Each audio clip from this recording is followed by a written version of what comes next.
ਸਕਦੀ। ਕਿਸੇ ਨੂੰ ਕੁਰਾਨ ਪਾਕ ਤੋਂ ਗੁਮਰਾਹੀ ਮਿਲਦੀ ਹੈ ਔਰ ਕਿਸੇ ਨੂੰ ਕੁਰਾਨ ਪਾਕ ਤੋਂ ਹਿਦਾਇਤ ਮਿਲਦੀ ਹੈ। ਕੁਰਾਨ ਪਾਕ ਰਹਿਮਤ ਵੀ عطا ਕਰਦਾ ਹੈ, ਲਾਨਤ ਵੀ عطا ਕਰਦਾ ਹੈ। ਕੁਰਾਨ ਪਾਕ ਹਿਦਾਇਤ ਵੀ عطا ਕਰਦਾ ਹੈ, ਗੁਮਰਾਹੀ ਵੀ عطا ਕਰਦਾ ہے۔ پریشان ہو جاؤ گے کہ قرآن پاک گمراہی عطا کرتا ہے، قرآن پاک لعنتاں دینا ہے۔ میں آگے دلیل نال ثابت کر دیں گا کہ بات بالکل صحیح ہے۔ اپنی اپنی نیت دا اعتبار ہے۔ جس نیت دے نال کوئی قرآن مجید نو پڑھے گا اسے نیت دے مطابق قرآن تو اس نو پھل ملے گا۔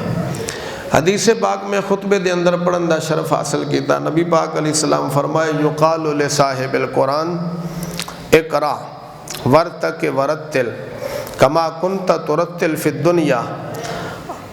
نسائی، ابو داؤد، مشکات اور دیگر کتب احادیث مبارکہ دے اندر یہ حدیث پاک موجود ہے۔ کافی احادیث دے کتابوں دے اندر آقا کریم علیہ السلام نے فرمایا قیامت والے دن صاحب قرآن نو اللہ پاک حکم فرمائے گا۔ صاحب قرآن تو مراد قرآن پاک پڑھن والا، قرآن پاک پڑھن والا، قرآن پاک دے اتے عمل کرن والا۔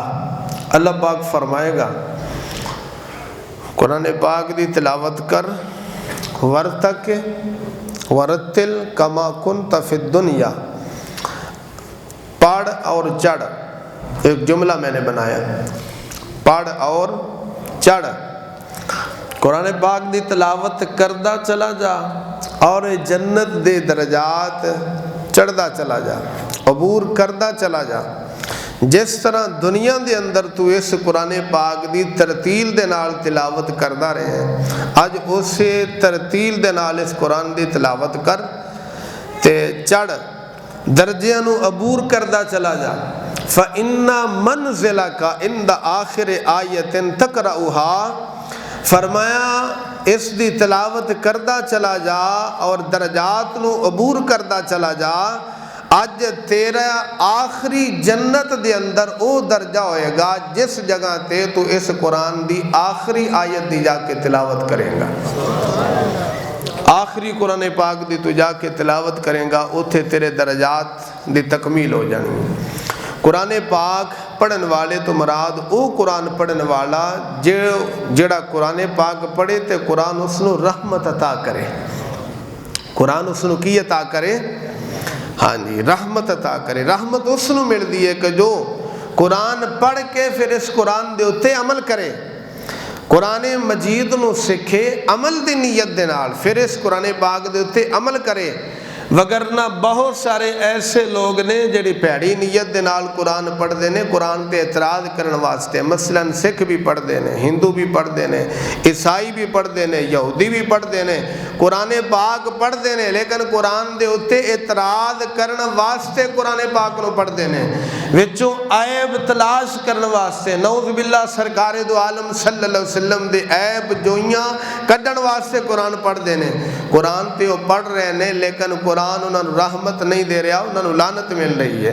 تے جو اچھی نیت دے نال، ثواب دی نیت نال، ہدایت دی نیت نال قرآن پڑھے گا، اللہ رب العالمین اس نو ثواب اور رحمت عطا فرمائے گا۔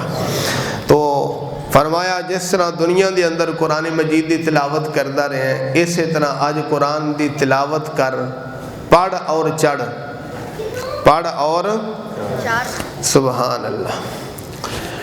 قرآن مجید فرقان حمید کی آیات کتنی ہیں؟ 6666۔ قرآن پاک کی آیات کتنی ہیں؟ 6600۔ پڑھ اور چڑھ، قرآن پاک کی آیتیں بھی پڑھتا چلا جا اور اپنے درجات کو بھی کیا کرتا چلا جا۔ کیا مطلب؟ قرآن پاک کی آیتیں 6666 ہیں، تو جو دنیا میں قرآن سے پیار کرتا ہے، قرآن پڑھتا ہے، کل قیامت کے دن اللہ تبارک و تعالیٰ اسے جنت کے 6666 درجے عطا فرمائے گا۔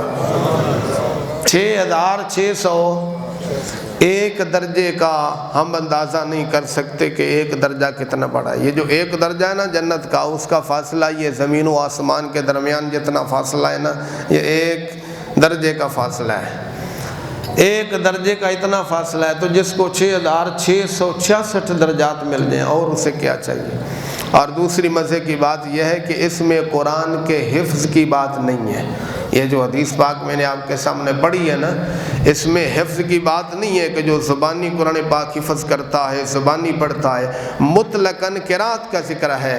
آپ کو اللہ پاک نے ناظرے کی توفیق عطا فرمائی ہے، محبت کے ساتھ صبح صبح اٹھیں اور اپنے رب کے آگے سجدہ ریز ہو جائیں اور محبت سے اپنے رب کے کلام کو کھولیں، اس قرآن مجید فرقان حمید کو پڑھیں۔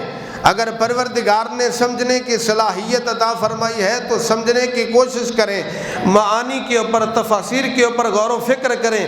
لیکن اگر کسی کو سمجھ نہیں ہے اور اس کے تراجم تفاسیر کی طرف اس کی توجہ نہیں ہے تو اس کا مطلب یہ نہیں ہے کہ خالی جو قرآن پڑھتا ہے ترجمے کے بغیر اس کا فائدہ ہی کچھ نہیں ہے، ایسی ہرگز کوئی بات نہیں ہے۔ اگر کوئی سمجھ کے پڑھتا ہے تو سونے پہ سہاگا ہے، لیکن سمجھ کے بغیر بھی اگر کوئی اس قرآن کو پڑھتا ہے اپنے رب کی محبت کی وجہ سے، پروردگار اسے بھی یہ درجہ عطا فرمائے گا۔ اے دنیا میں قرآن کو پڑھنے والے، آج قیامت کے دن جیسے دنیا میں تو محبت سے پڑھتا تھا، آج پڑھتا چلا جا، اپنے درجات کو بھی عبور کرتا چلا جا۔ اللہ جل شانہ مطلقاً قرات کی اس میں بات ہے، جو محبت سے قرآن پڑھتا ہے، جو ناظرہ پڑھتا ہے، اس کا یہ مقام ہے۔ تو جو قرآن کو اپنے سینے میں محفوظ کر لیتا ہے، ہم اس کا کیا اندازہ کریں، اس کی شان کیا ہوگی۔ دوسرا، اس حدیث پاک سے یہ بات ثابت ہوئی کہ جو دنیا میں قرآن پڑھتا ہے نا، قیامت کے دن اللہ اسے زبانی یاد کرا دے گا۔ اتنے قیامت والے دن قرآن پاک تو نہیں نہ ہونے بھی، جنہ اتنے ویخ کے پڑھنا ہے تو ویخ کے پڑھتے جانا، تو جنت دے درجات عبور کرتے چلے جانا۔ اتنے یہ چھاپے نہیں ہونے کوئی قرآن پاک، اتنے زبانی پڑھنا ہے۔ اللہ پاک فرمائے گا جویں پڑھتا رہے دنیا دے اتنے، اسی طرح ہی تو اتنے تمہیں عربی آتی نہیں آتی نا، لیکن حدیث پاک کہ جدو آپ قبر جانا ہے اتنے سوال جواب عربی ہونے۔ حضور صلی اللہ علیہ وسلم نے فرمایا اتنے سوال جواب کیڑی زبان چھوڑنے، اتنے ایٹومیٹک ہی جناب عربی زبان آ جائے۔ لوگ کی آندھے نے مر گئے، اے مر گیا ہے یا پڑھ گیا ہے؟ مر گیا تے ختم ہو گیا، اتنے جا کے تو پڑھ گیا ہے۔ دنیا تے انہیں عربی نہیں آئی، لیکن اتنے جدو قبر میں جائے گا سرکار فرما اتنے انہیں جواب بھی عربی کرنا ہے، سوال بھی عربی کرنا ہے، تے جان والے نے جواب بھی عربی زبان دینا ہے۔ اللہ اکبر۔ جس طرح رب ذوالجلال عربی زبان قبران دے اندر ایٹومیٹک عطا کر دے گا، اسی طرح کل قیامت والے دن رب ذوالجلال اس قرآن نو سینے دے اندر محفوظ کر دے دے، بشرطے کہ جو دنیا دے اندر قرآن نال پیار کردا ہے، قرآن پاک نال کی کردا ہے؟ ہاں، قرآن مجید فرقان حمید ہدایت عطا کردا ہے، لیکن شرط رکھیے ہدی للمتقین، جڑا متقی ہے پرہیزگار ہے اس نو ہدایت قرآن دیندا ہے، دوسرے نو ہدایت لب سکدی۔ متقی، تقوی، طہارت، بے شمار معنی نے تقوی دے،